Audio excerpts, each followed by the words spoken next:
20h, 21h, Time Sport, spécial Coupe du Monde de la FIFA 2026 avec Bilal Nenman sur Beurre FM. Bonsoir à tous, 20h, et oui, c'est le créneau horaire de cette émission ce lundi 22 juin. On est ensemble. Time Sport, le ras-le-bol. Juan Trosset, comment ça va? Bien? Très bien, après le carton de l'Espagne hier soir. Aïe, face à... Ça va un tout petit peu mieux, mais on aura peut-être le temps justement de dire deux mots sur cette équipe d'Espagne, qui techniquement s'est récupérée de la débâcle face à au Cap-Vert, puisque un match nul 0-0, les seuls matchs nuls jusqu'à ce moment-là du mondial est tombé sur l'Espagne. Mais ça va mieux aujourd'hui. On attend bien sûr le 28 où l'Espagne va jouer l'Uruguay. Même si l'Espagne à la date d'aujourd'hui, disons, est à 99%, je crois déjà qualifiée, puisqu'avec 4 points, elle sera. Alors s'il y a un match facile dans ce groupe, bien sûr, pour la France, c'est celui face à l'Irak. 60e mondial, si on se rappelle le classement de cette équipe de l'Irak, qui essaye de se reconstruire depuis les événements de la guerre que tout le monde connaît. Mais effectivement, il n'y a pas des matchs faciles. On en a parlé tout à l'heure de l'Espagne. On l'a vu avec le Cap-Vert, on l'a vu avec Curaçao, on l'a vu voire même avec la Belgique et l'Iran qui a réussi à mettre en difficulté la Belgique. Donc il faut faire attention. Mais par contre, effectivement, je ne pense pas qu'il y ait beaucoup de changements par rapport à l'effectif qui a joué le premier match. Tout simplement parce que déjà on sait que ce n'est pas ce qu'il aime le plus le sélectionneur français, changer énormément son effectif. Et puis n'oublions pas, avant ce match, la France n'est que 12e de son groupe aujourd'hui. 12e à la différence des buts. Et ça a une importance de marquer et de gagner et de marquer des buts pour pouvoir passer devant la Norvège. N'oublions pas que c'est la Norvège avec qui elle va se jouer la première place de ce groupe, l'équipe de France. Mais au-delà de tout ça, ça devrait être un match quand même assez facile, je le pense, pour l'équipe de France. Pour l'équipe de France. Après, voyons voir aussi ce que nos amis norvégiens sont capables de faire dans les matchs qui va suivre, parce qu'effectivement, comme on savait, ça sera entre la Norvège et entre la France, cette première place qui n'est pas du tout anodine. Être premier a son importance dans ce mondial où effectivement il y a quand même 8 matchs à jouer. Je veux bien qu'on se pose des questions par rapport à la tactique que Deschamps allait développer pendant le mondial. On l'a fait par le passé, qu'on se pose des questions sur les latéraux français, mais n'oublions pas, ça reste l'Irak à 23h ce soir. Si la France retrouve des difficultés à battre facilement l'Irak, là ça va être là, on va se poser de questions. Je veux dire, aujourd'hui, face à l'Irak, la France doit dérouler, sincèrement. Elle ne peut pas faire autrement que dérouler face à l'Irak. Ça peut être compliqué lors d'un premier match. On l'a vu avec Curaçao et l'Allemagne. C'est le premier match du mondial. Vous montrez, vous savez pas ce que ça vaut. On l'a vu avec le Cap-Vert et l'Espagne. Mais la réalité, c'est qu'on n'est pas au premier match et au deuxième match. La France avait un match très compliqué face à la Côte d'Ivoire. Face au Sénégal. Mais après, ça reste l'Irak. Je suis vraiment désolé pour les Irakiens, mais ils ne font pas les poids face à la France. Et si la France venait à douter aujourd'hui de ses capacités, on aurait tous à douter de cette équipe. Il faut respecter toutes les équipes, les grandes et les petites.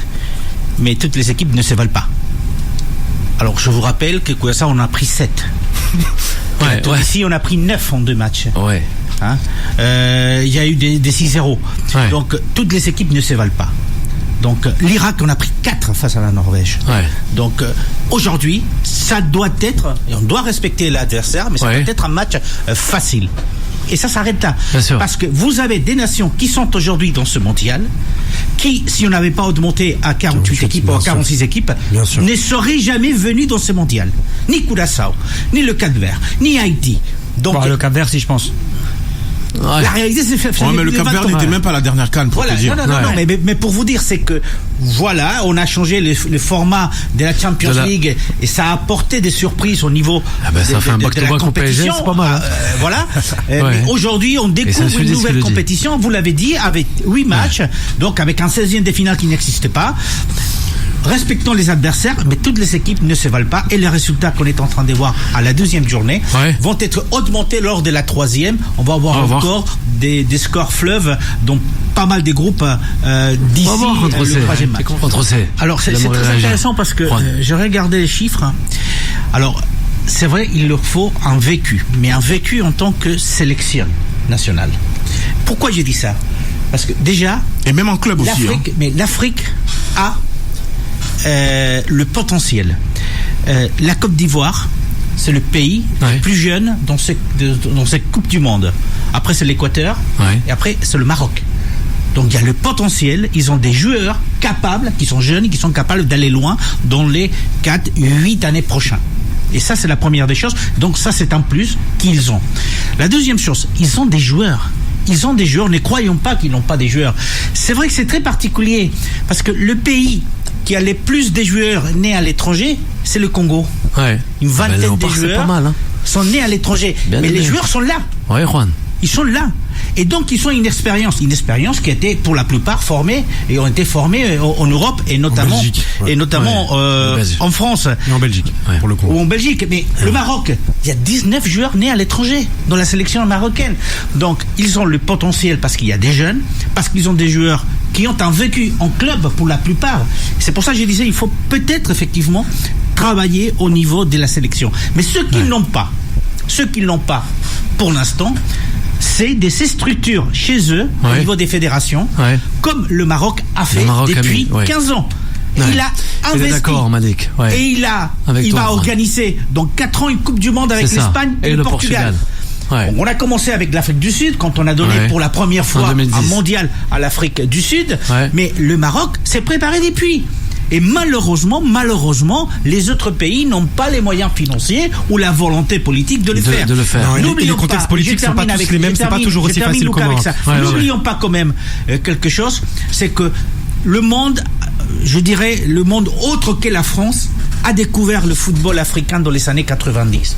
On se rappelle tous du Cameroun de Roger Mila. Bien sûr. Tout le monde a dit, mais moi je dirais plus dans les années 80. Ces joueurs, d'où ils sortent l'Algérie, le Maroc, moi je pense les années 80. Parce qu'il y a eu vraiment un déclic avec ce Cameroun de Roger Mila.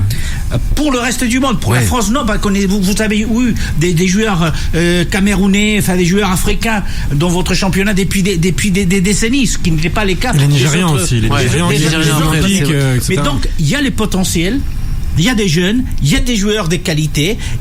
Il manque de l'argent et de la volonté politique, effectivement, de construire pour devenir un grand continent de foot. Juanito, 82, l'Algérie face au grand Allemagne, mais aussi 90, Roger Mila face à l'Argentine de Maradona au Saint-Siro, c'est pour ça. Il y a 86 avec le Maroc. 86 aussi, les Marocains. Il y a des images qui restent. Beaucoup, l'image de 90, je crois que c'était ça. Je suis pas français. Moi, j'étais en Espagne, je découvre le football africain avec le Cameroun. Voilà. Roger Mila. Voilà, pour Juan Trocé, c'était ça.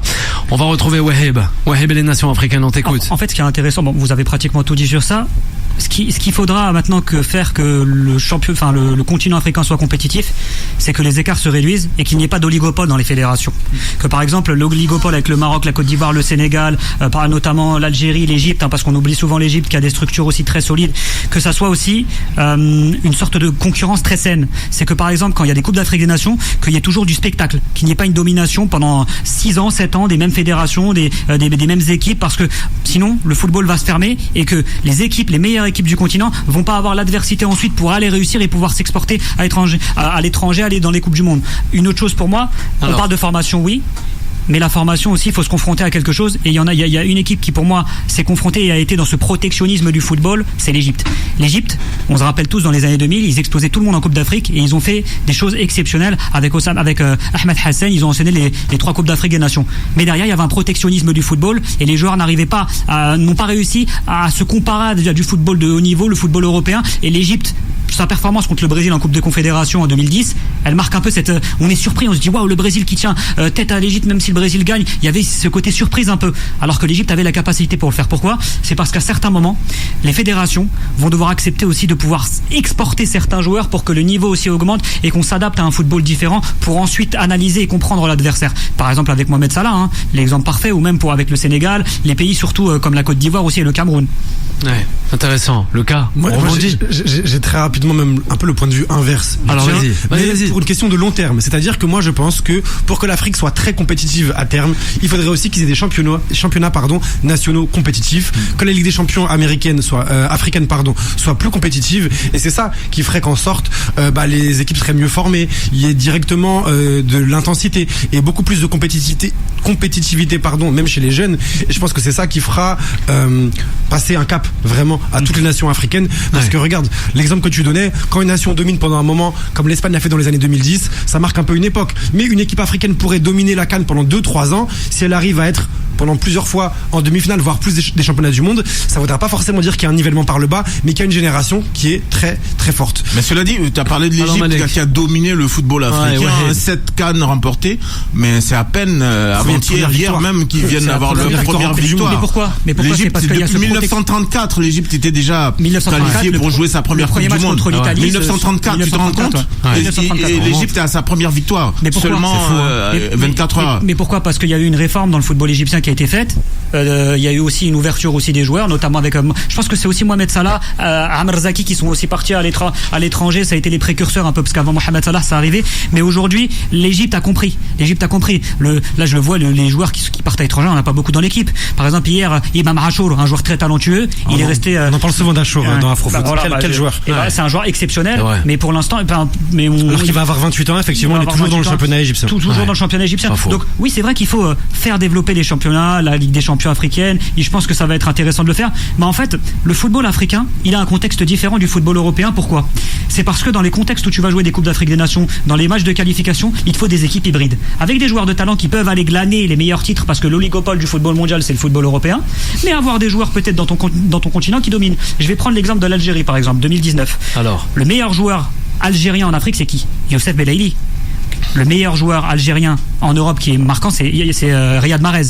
Derrière, il y a un milieu de terrain, il y a une vraie colonne vertébrale. Pourquoi ? Il y a Benasser aussi. Benasser, exactement. Mais ce que je veux dire, c'est que cette colonne vertébrale, elle est hybride. C'est que l'Algérie, dans ce système de jeu à l'époque, quand ils gagnaient en Coupe d'Afrique ou même à les qualifications, quand ils enchaînaient les matchs invaincus, ils avaient une sorte d'adaptabilité. J'appelais ça une équipe hybride. Et ce qu'a fait aussi à certains moments, par exemple la Côte d'Ivoire ou même le Cameroun, notamment avec Samuel Eto'o qui était là, et il y avait des joueurs sur le continent qui étaient aussi présents.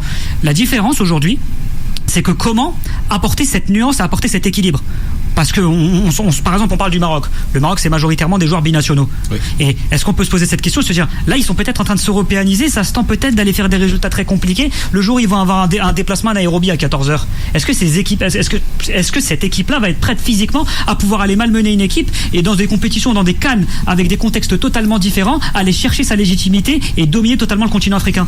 C'est ça la question. Là, ce que tu dis, c'est intéressant, c'est que juste... Vas-y, Malik. Excuse-moi, Lucas. C'est intéressant parce qu'en fait, le Maroc a cette chance justement d'avoir développé ses infrastructures à tel point que souvent même les matchs aller-retour se jouent chez eux, quoi. Tu vois, c'est ça. Il y a pas mal de pays en Afrique subsaharienne qui n'ont même pas de stade homologué, donc qui se retrouvent en train de jouer des matchs de qualification en aller-retour quasiment au Maroc.